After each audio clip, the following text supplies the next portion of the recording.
Hi, my name's Abby Bridges, and today I will be discussing the legacy of Freddie Mercury to you. Now, I want you to picture this.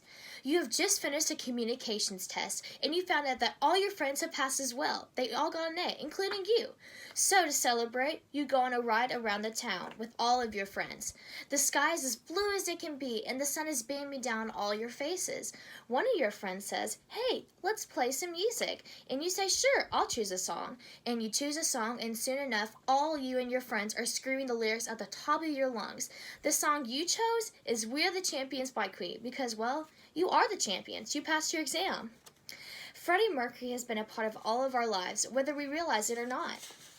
I've gone to know the great guy that is Freddie Mercury through my extensive research and through my own general love and appreciation for rock and roll music. Through learning about his childhood, his legacy in music, and his struggle and downfall with AIDS later in his life, we get to know who he is, the legacy he has, and the legacy he will forever leave behind. Now, you may be wondering, what was Freddie's upcoming like? A famous guy like him? I wonder what his childhood could have been. According to Queen's official website, Freddie Mercury was born as Farko Basara in Zanzibar, Tanzania, an East African island. According to biography.com, his two parents were named Bonnie and Jared Basara. He had a younger sister named Kashmira, and he was 6 years older than her.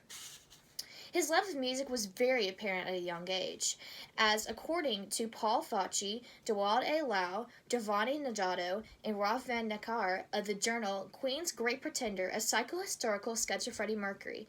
He attended missionary school at 5 and attended boarding school in India at the age of 8, and his musical interest seemed to start there, as he did piano lessons, starting musical productions, and sang in the choir. He was also interested in his art class. His love of music definitely did not stop there and continued, as he joined his first band called the Hectics between 1958 and 1962. The Hectics performed at a lot of school productions and concerts, and he loved the attention that it gave to him, but this also made him become more aware of his imperfections, the most popular examples being his height and his messed up teeth. He was given the nickname Bucky because of his teeth in his childhood. According to biography.com, though, he never got them fixed, as he was afraid he had ruined his 4-octave range. After failing the 10th grade, though, he returned to Zanzibar to finish secondary school. FreddieMercury.com states him that his family moved to another place after a revolution happened. He attended Ealing College of Arts and joined a band called Wreckage. He befriended a lot of musicians here and got to really know and love music and what style he liked to play. The next part in Farka's life was when the band Queen formed, giving him his stardom that we all know and love him for.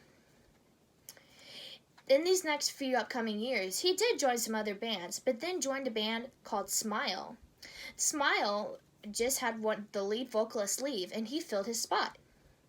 The members that were left were band members named Roger Taylor and Brian May, which may sound familiar. And then after a guy named John Deacon joined, Fred suggested that they change their name and style. So they changed their name to Queen, showing off Fred's theatrical personality and spirit. Not long after this, Farko changed his surname to Freddie Mercury, the name we know all and love him for.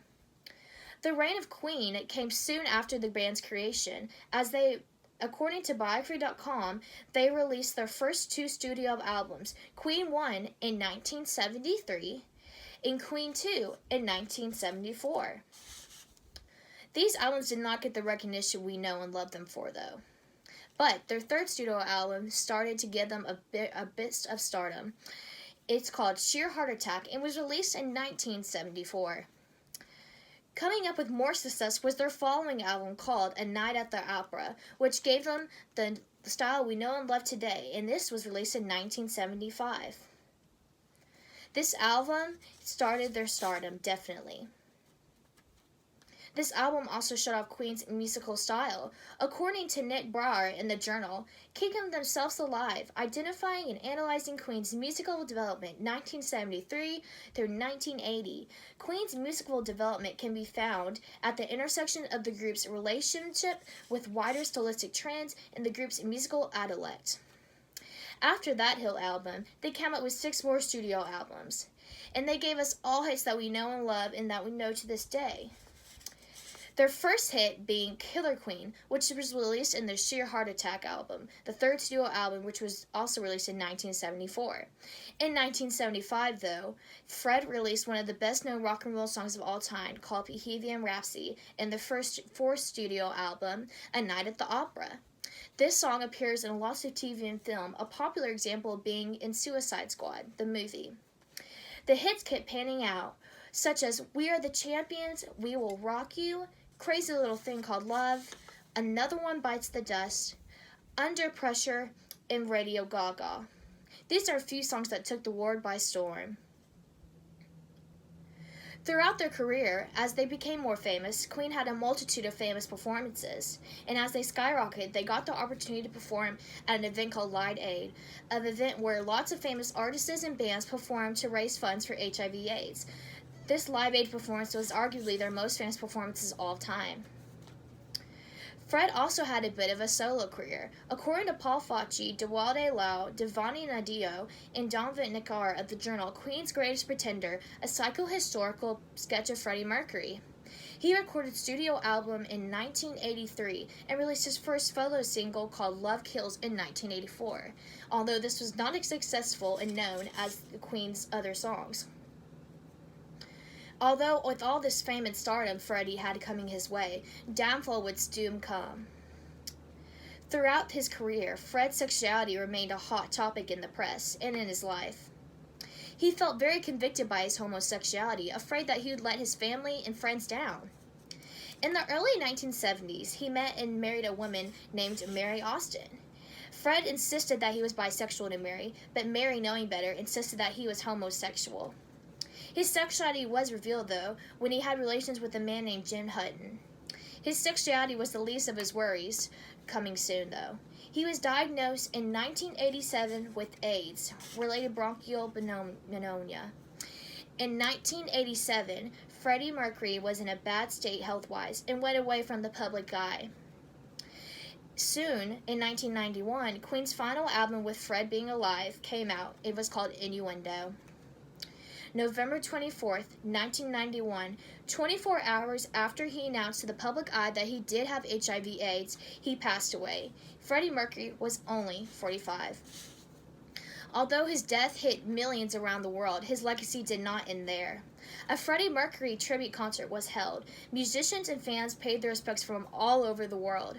According to FreddieMercury.com, this tribute was held at the Wembley Stadium on April 20th, 1992, and gave birth to the Mercury Phoenix Trust, an AIDS charity set up in Fred's memory.